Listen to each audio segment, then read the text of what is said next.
안녕하세요 여러분, 환경공학을 가르치고 있는 우쌤입니다. 이번 시간은 제3과목 수질오염 방지 기술 중 마지막 챕터인 슬러지 처리에 대해서 배워보도록 할게요.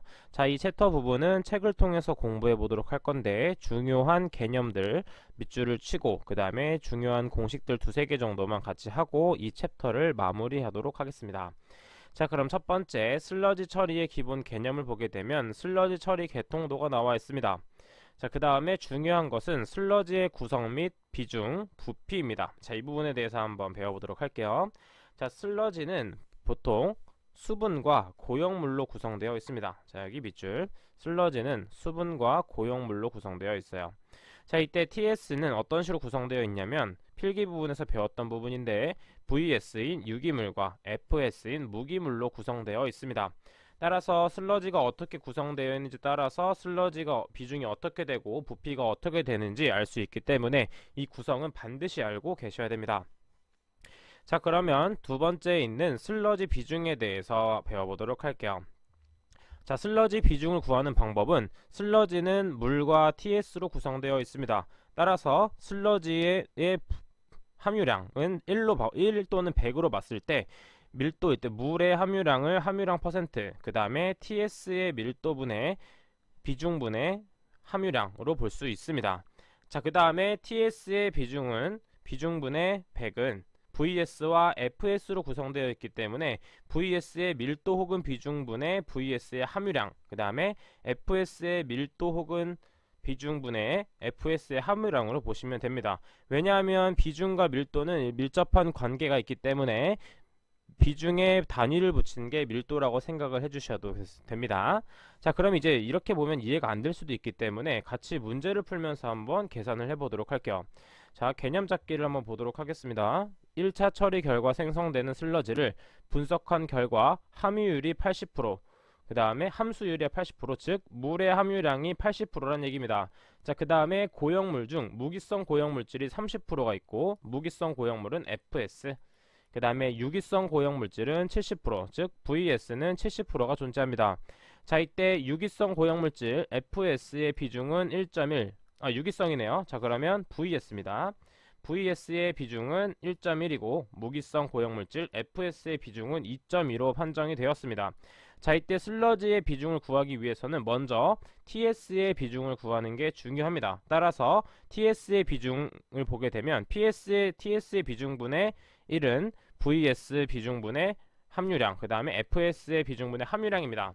자, 지금 이때는 퍼센트 단위로 나타낼 때는 100을 사용하시는 게 좋아요. 퍼센트 단위를 사용할 때는. 자, 그래서 만약에 1로 잡았을 때는 0.7로 잡아도 무방합니다. 자, 그래서 여기는 0.7로 잡았어요.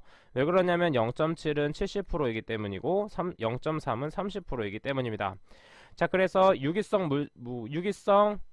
고형 물질의 비중은 1.1, 그 다음에 함유량은 70%이기 때문에 0.7, 그 다음에 무기성 고형 물질의 비중은 2.2, 그리고 함유량은 0.3이기 때문에 계산을 하게 되면 TS의 비중은 1.2941, 즉 밀도로 봐도 무방을 합니다.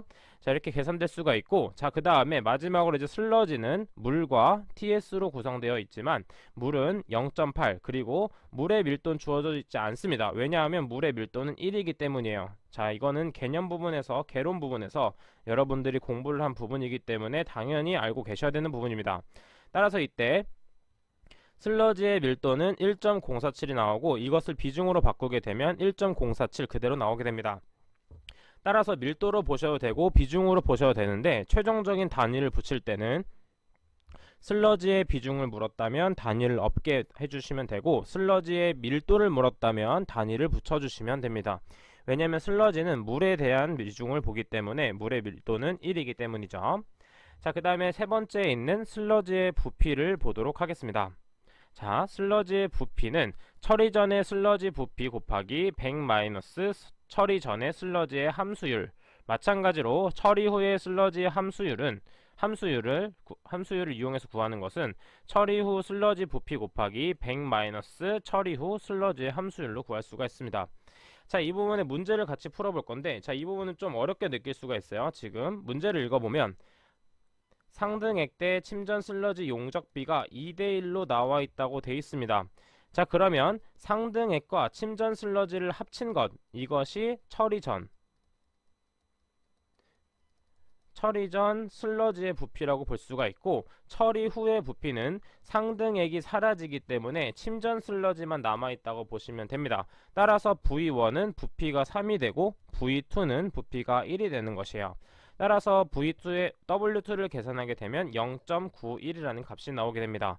자, 이때 만약에 퍼센트 단위로 물어봤다면 곱하기 100을 하여서 91%다 라는 답을 작성하셔도 됩니다. 자, 계속해서 그럼 책을 보도록 할게요. 자, 넘어가도록 하고, 자, 농축이란 가볍게 읽어봐 주시면 됩니다. 역할 부분 한번 읽어봐 주시면 되고, 방법의 비교 부분이 있습니다. 자, 이 부분도 간혹 출제되기 때문에 표를 3번 정도 정독해 주세요. 3번 정도 정독하기, 3번 정도 정독하면서 읽어봐 주시면 됩니다. 자, 그럼 넘어가도록 하겠습니다. 자, 그 다음에 소와 관련해서 소화조 부피에 대한 공식을 이용해서 문제 푸는 것이 있어요. 자, 소화조의 부피는 소화 전 슬러지와 소화 후 슬러지 유량을 더한 다음에 나누기 2를 해준 다음에 그 다음에 소화 기간을 곱해서 부피를 구할 수가 있습니다. 자, 그럼 문제를 같이 풀어보도록 할게요. 이 부분에 대해서도 이렇게 올려서 개념 잡기 문제입니다. 자, 함수율이 98%, 그 다음에 유기물 VS의 함량이 62%, 그리고 슬러지의 유량은 100m 세제곱 데이입니다. 그리고 25일 동안 소화를 했네요. 자, 그 다음에 유기물의 VS의 3분의 2를 가스화 및 액화해서 함수율 95%의 소화 슬러지로 추출하는 경우에는 소화조 용량이 어느 정도인가 나와 있습니다.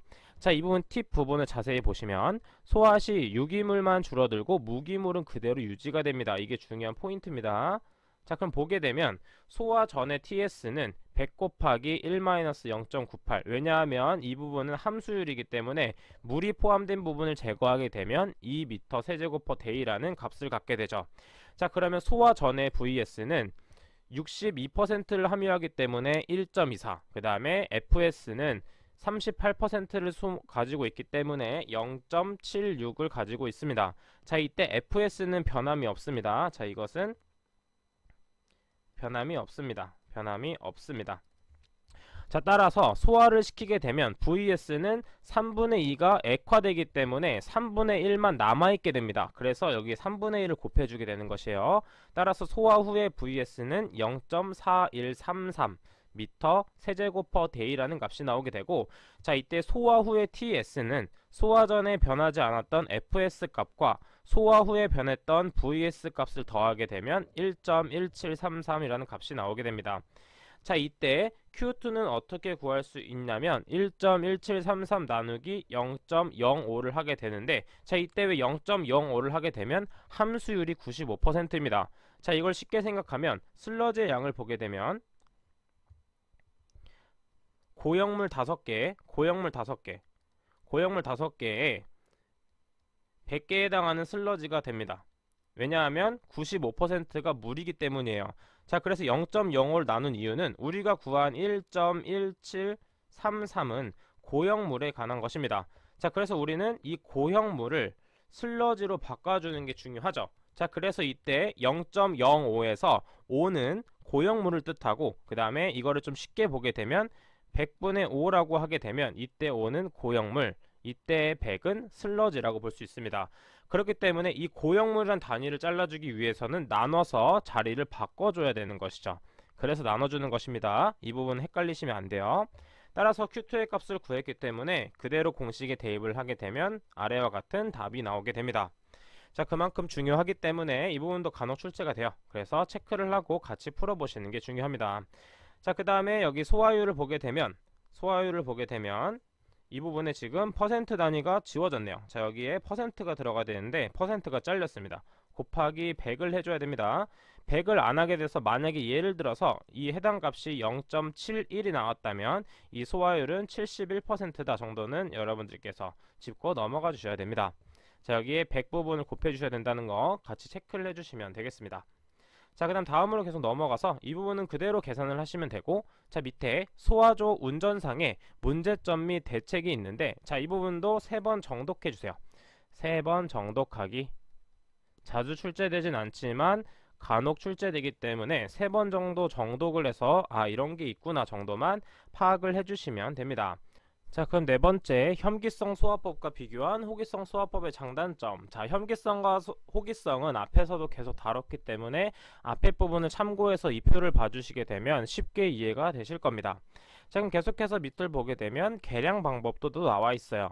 자, 각 슬러지의 계량 방법 또한 표를 통해서 읽어보시면 되기 때문에 자, 이 부분도 또한 3번 정독을 합니다. 3번 정독하기. 이 모든 것을 외우는 것이 아니에요. 3번 정독하고 문제를 풀면서 많이 출제되었던 것 위주로 체크를 해주시면 됩니다. 자, 계속해서 넘어가서 보도록 할게요. 자, 그럼 탈수는 마찬가지로 무엇이냐면 물을 빼주는 역할이죠. 그래서 부피를 감소시키고 취급을 용이하게 만든다 정도만 체크를 해주시면 됩니다. 자, 마찬가지로 탈수기의 종류별 특성도 나와 있는데 이 표도 그냥 똑같이 3번 정도 정독을 해주시면 됩니다. 3번 정도 정독하기. 자, 그러면 이제 딱 보게 되면 밑에를 보게 되면 딱 여기까지인 것 같네요. 자, 이렇게 제3과목 수질오염 방지 기술이 끝났습니다. 자, 1과목과 마찬가지로 이 과목도 필기와 실기에서 중요하기 때문에 여러분들이 보다 더 꼼꼼하게 공부하시는 게 중요하고, 뒤에 나올 제4과목과 5과목에 대한 무료 강의는 밑줄을 치거나 그냥 체크하고 넘어가는 부분이 많기 때문에 책에 표시된 부분만 혼자 공부하셔도 무방합니다. 하지만 같이 체크를 하면서 들은 게 좋다 하시는 분들은 제4과목과 5과목도 같이 들어주시면 되고, 아니신 분들은 바로 기출문제를 풀면서 질문 같은 경우는 카페에 남겨주시거나 오픈 채팅방에 해주시면 감사하겠습니다. 자, 여러분들 모두 수고 많으셨고 모두 화이팅입니다. 감사합니다.